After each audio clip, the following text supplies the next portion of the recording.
This video lecture is going to explain what an audience profile is, why you need one, and how to create one. I'm going to go to our notes pages first and get us started. Okay, so audience profile. Why do you need one? Well, as the previous video lectures on audience showed, it's really important to know who your audience is.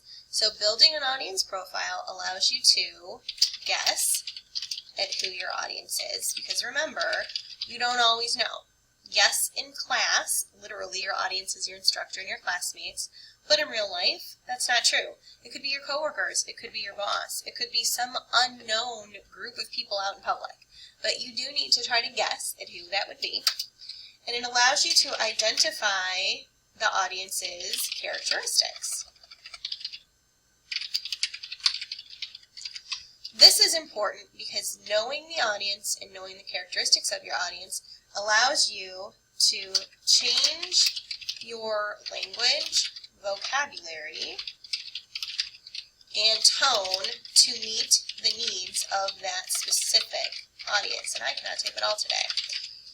So in an earlier lecture, we discussed that audience and the idea of audience changes what you say and how you say it, specifically your language, vocabulary, and tone.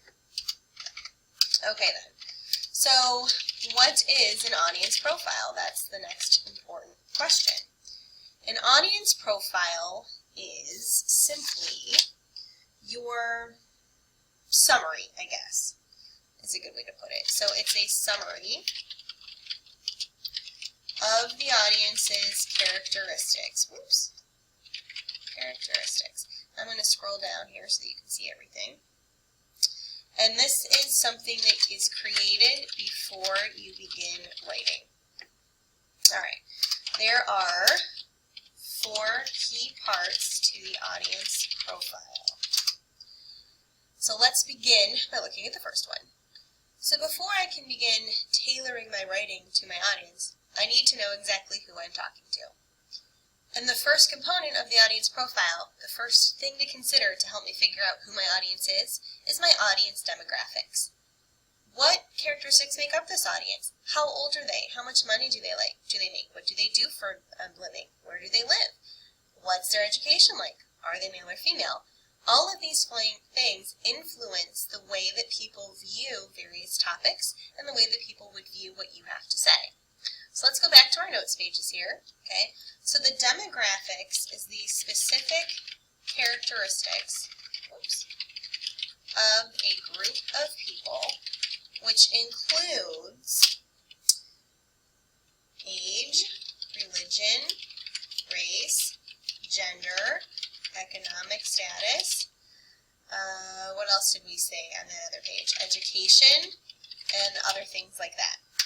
Those are important because they help you figure out how similar or different you are than your audience and how honest or blunt you should be, or if you need to be persuasive in your writing.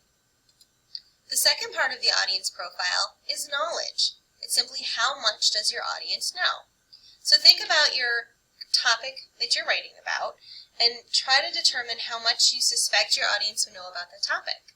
So if you are writing about the needs for better bus transportation, but you guess that your audience is a group of wealthy people with their own cars, they probably never ride the bus. And so they probably don't understand the need for better bus transportation. But if your audience is people who live in your neighborhood where you don't see a lot of cars parked in front of houses or in garages, then you can guess that your audience knows a lot more about your topic because your audience probably takes the bus. So let's go back to our notes pages. The second part of the audience profile is knowledge. How much do you think your audience knows about your topic based on their demographics? Okay, so that's going to give you a good start to building the audience profile. At least now you know how much background information you need to include to help your audience fully understand your topic. The third part of the audience profile is your audience's expectations. What are they going to expect when they read your article? Are they going to expect that you're going to share their opinion? Are they going to expect that you're going to have a different opinion? Will they expect that you're teaching them something new? Will they expect a summary of something they already know? When you can guess at what your audience is going to expect, you can figure out how to change your wording to fulfill that expectation. For example, if back to this bus idea, if you are writing an article, maybe for your local newspaper, about why there needs to be better busing in the city, and you start off very strongly saying that you have a foolproof plan on how to do that, your audience is going to have some pretty high expectations. They're going to expect you to jump out of one small fishbowl and into a larger one, for example. So you have to make sure that your language and the content can fulfill the expectation that you are setting. So I'm back on the notes page here, and we talked about expectations. We're talking about two things. The first thing is, what does your audience expect of your writing? And then how can you change your wording to meet that expectation? And where might you need to be sensitive in managing that expectation? So if you think your reader is going to completely disagree with you, your reader's expectation might be that everybody in the world shares their point of view. So you might have to be very careful with your wording so as to not offend your reader. The second thing about expectations is, how can you promise the expectation you set in the beginning of your writing? In future lessons, when we start to learn about how to write an introduction and how to have a good main point for your article, for your essay, we will see that the beginning of the essay really is you making a promise that you're going to accomplish something. And so you have to make sure that you're able to fulfill that promise. So the first three parts of the audience profile that we've already discussed are demographics, knowledge, and expectations. Let's look at the last part.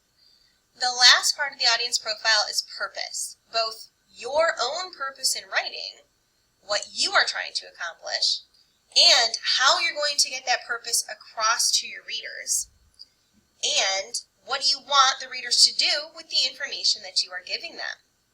So let's go back to our notes pages and take some notes on purpose. Okay, so when we think about purpose in writing, we're thinking about the writer's purpose. What do you want to accomplish in your writing? And then, how can you get that purpose across to your reader? And finally, what do you want the audience to do with this information? These are all things that you need to consider and that are going to change the way that you write. They're going to change your vocabulary, and it's going to change your tone. So after we've considered the four parts to the audience profile, demographics, knowledge, expectations, and purpose, we should then be able to begin writing and have a clear idea as to how we need to word our writing and what language and tone we need to use to be effective. So the goal here, the goal in building the audience profile and trying to guess at who our audience is, will hopefully allow you as a writer to go from a very confused image of writing for the mass public but not really sure how they're going to understand you, so going from confusion to a very clear, targeted message that really does hit home with your audience so they can understand and that they are willing to read it to accept, because you have taken the time to figure out who they are and what they need.